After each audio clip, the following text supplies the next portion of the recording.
Le Sahel, de manière générale, se trouve confronté à une crise sécuritaire qui fragilise la région et le Niger n'est pas épargné. C'est conscient de cet état de fait que la Haute Autorité à la consolidation de la paix, HACP, organise un forum en novembre sur la stabilisation des zones de conflit et la lutte contre le terrorisme insurrectionnel dans le Sahel central.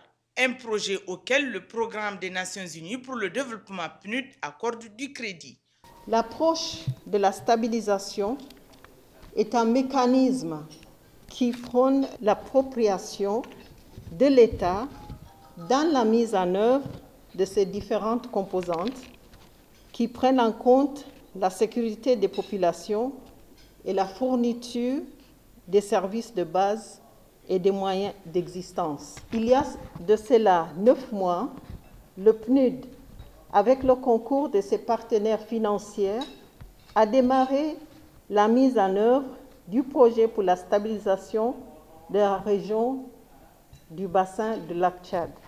Le forum de Niamey sur la stabilisation est un cadre idéal pour vulgariser le concept de la stabilisation, permettre le partage de connaissances et permettre ainsi une réflexion plus approfondie sur les réponses aux crises multiformes auxquelles les différentes parties prenantes pourraient y contribuer, notamment celles présentes sur le terrain. Une conférence dont l'organisation a été confiée à la HACP par le gouvernement. La conférence se propose d'examiner 2 questions essentielles. La question des interventions dites de stabilisation dans les zones de conflit et la question du terrorisme auquel nous avons accolé ici le mot insurrectionnel pour, à notre avis, mieux caractériser ce qui se passe au Sahel. Il faut retenir que stabilisation et lutte contre le terrorisme sont extrêmement liées au Sahel. Mais les 2 notions ont du mal à être abordées en même temps et discutées ensemble par les acteurs qui les mettent en œuvre sur le terrain. Les développeurs font de la stabilisation et les militaires font du contre-terrorisme entre eux. Il y a trop peu de passerelles malgré les déclarations d'intention. En présence des membres du gouvernement, corps diplomatique et représentants des institutions internationales, le président de la HACP devait décliner les raisons de la tenue d'un tel forum.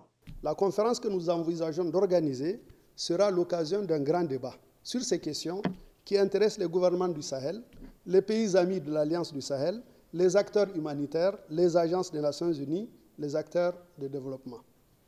Ce débat a déjà lieu dans de nombreux forums, mais nous voulons le conduire ici, au Niger, avec comme cas pratique les 2 foyers d'insécurité que nous avons, celui du bassin du lac Tchad et celui des 3 frontières. Général Mahamadou Aboutarka a dans un exposé déroulé les causes et conséquences du terrorisme et surtout la responsabilité des acteurs concernés par la question, notamment les autorités administratives, coutumières et religieuses, mais aussi des partenaires que sont les ONG et projets par rapport à la situation. Pour mieux comprendre le sujet, des communications sont prévues pour cerner la question du terrorisme. L'approche de la stabilisation, mise en œuvre dans les zones affectées par des crises sécuritaires, vise essentiellement à améliorer les conditions de vie des populations à travers, d'abord, le maintien de la sécurité et de l'état de droit.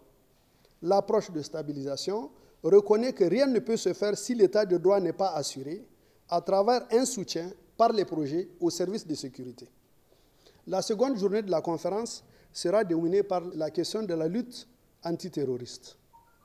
La formulation retenue, terrorisme insurrectionnel, peut apparaître comme un barbarisme.